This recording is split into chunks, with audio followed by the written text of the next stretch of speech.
ပြောတဲ့ကလေးလေးစံပြေရဲ့လားဟေး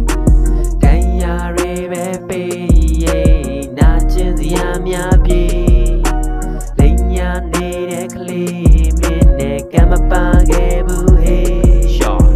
ကျုပ်ဘဝကလက်ပလာပါဒါကြောင့်သူ့ရဲ့ထောက်ခွာတာယိုရင်းနေတဲ့အနာဂတ်မှာသူကကျုပ်အတွက်ရိုက်ရတာခံစားရတာမတတ်တာပါသူမရင်လို့မတတ်ညာပါချစ်တော့ရင်ထားခဲ့မင်းနဲ့မတန်ဘူးလို့ပဲမှတ်ပါကွာမင်းပေးခဲ့တဲ့တန်ရများချိန်မိတ်ခံစားမယ်မင်းကတော့ဖြစ်နောက်တစ်ကောင်းနဲ့ဘိတ်သိမ့်လို့သွားတယ်ပြန်ကချိတ်ဆက်လို့ထားလဲမင်းကအဝေးသို့ပြသလားကွယ်အချစ်စိတ်တို့များတဲ့နှလုံးသားရေးနှိမ့်လို့သွားခဲ့ရေစက်ကုန်ပြီထင်ပါတယ်ဗျာ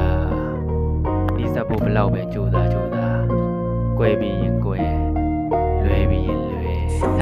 ပျော်ရွှင်စရာများဝေးငါလေးကိုမီနေ